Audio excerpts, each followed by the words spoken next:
none rero muri kino gice ca gatandatu tugiye kurabira hamwe mu mwanya atari muremure cyane, tubonye yuko rero hari iyindi ntambwe abantu bari mu rugendo rw'iyobokamana, abantu bemeye kuba abigishwa biwe basabwa kugera ku iyo ntambwe nayo tubwiye ngo niyo kugira imitima itanduye.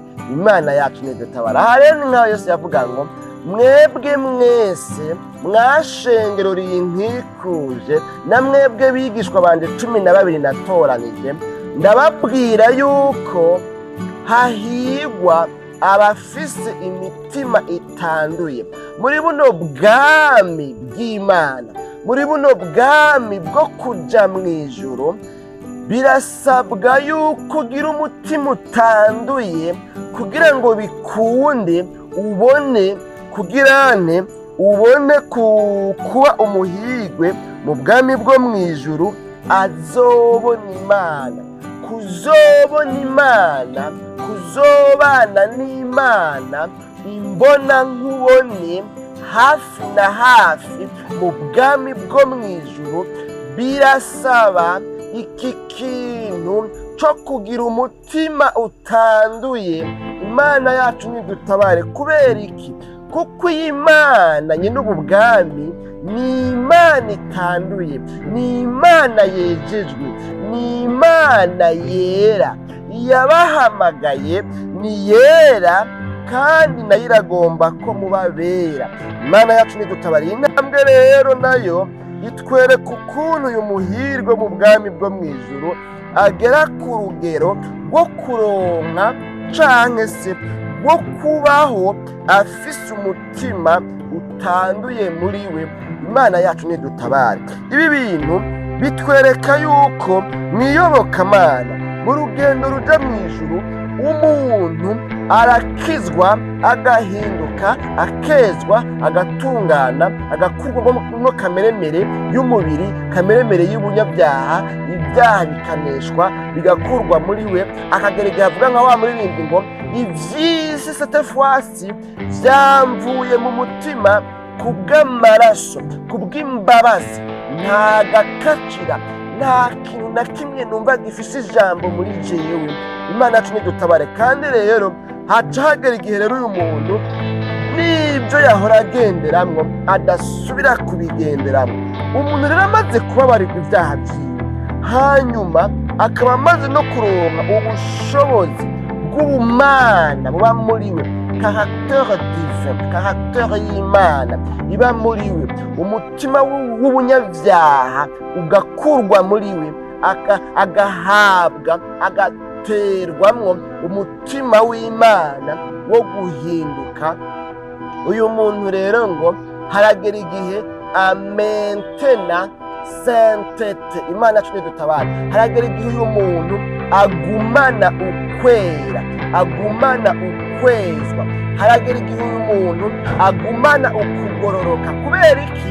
Yararenganye ibya mbere byo mwiyobokamana bigizwe na bya bihimba bine, na ya maparti ane, na za ntambwe zimwe, na za nzego, rwa rwego, za nzego zimwe zihindura umuntu, zimukuramo ikiroberi, zimukuramo ubugaba, zimukuramo ibyaha, zimukuramo kameremere, zimukuramo amafuti no gufutana, zirandurana n'imizi ya mpemu yo gukora ibyaha, ka kameremere ko kwipfuza gukora ibyaha. Izi ntambwe zararanduranye n'imizi ka gatima tare, ka kameremere gatuma umuntu acumura. Uyu muntu rero intambwe ya mbere twabonye yuko ngo aca ahabwa nawe umutima wo kugira imbabazi nk'uko yagiriwe imbabazi.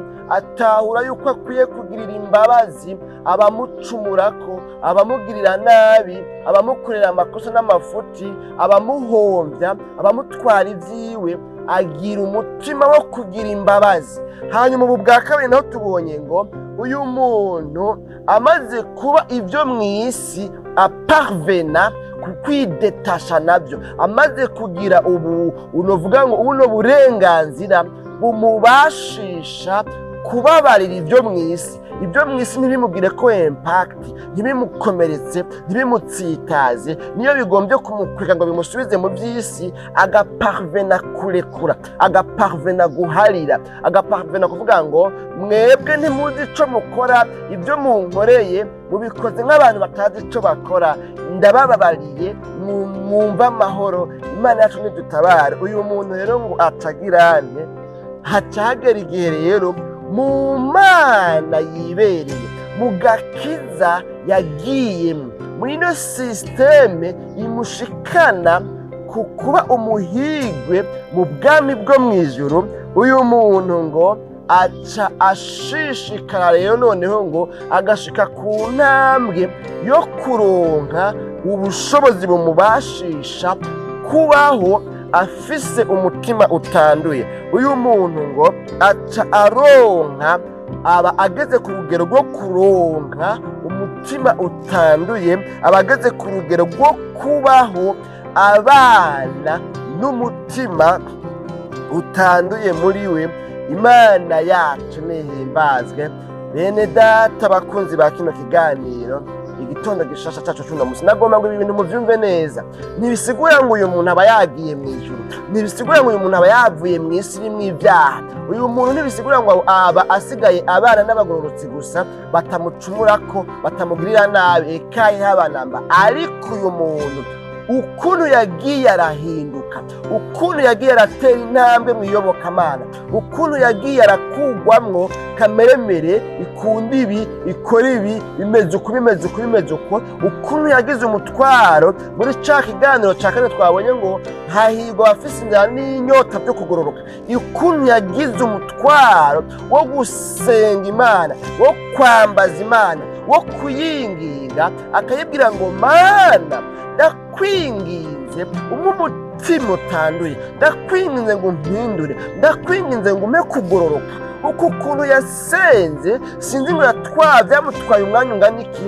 Twabonye muri irya ntambwe y'uko umuntu aba asigaye ngo anohokera ibyo mu bwami bwo mu ijuru gusa, aba asigaye afise inzara yo kugororoka, aba asigaye afise inyota yo kugororoka. Uyu muntu aba asigaye ngo aharanira ibyo mu ijuru, ibyo mu isi abasigaye umengo ntaco bimubwiye, abasigaye akunda cyane, arondera cyane ibyo mu ijuru. Nibyo ngo umutima wiwe uba uri atashe kuri ibyo. Ibyo bintu rero namaze kuvuga ngo usibye intambwe n'imwe kaba kakunaniye, biba vyanse.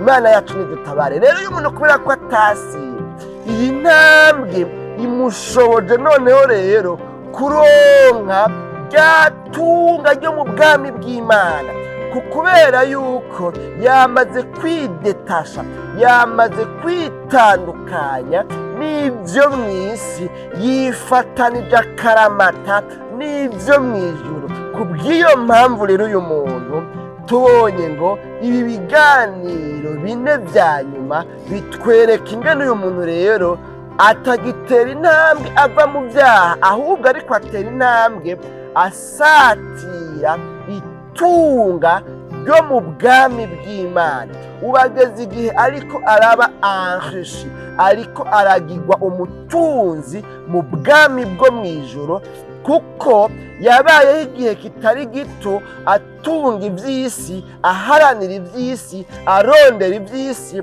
Kuko mwibuke twabonye yuko uravye ubu buhigwe yavuga ntibwari ubuhigwe abantu bamenyereye. Ubuhigwe ari we wese arazi ingene umuntu ahiriwe akwiye kumera, ibyo aba afise, amafaranga ku makonte, imiduga, amazu, ama etaje, ama business, ama societe, ama entreprise n'ibindi. Ibyo twarabivuze sino bigarukamwo. Niba wagomba kubikurikirana neza uzorabe kiriya kiganiro cya mbere kivuga ku bworo bwo mu mutima. Rero uyu muntu kubera ko yitandukanije na bwa butunzi bwo mu isi, akavuga ngo sigaye mfise inzara n'inyota by'ibyo kugororoka, nibyo ndondera, icompa nkaba umutunzi atunze ibyo kugororoka. Uyu muntu rero iyi etape imuzana muri no dimension yo gutunga ibyo Imana itunze mu mutima, ibimusanisha n'Imana, ibituma asa n'Imana. Mana yacu nidutabare bene data bakunzi ba kino kiganiro, igitondo gishasha cyacu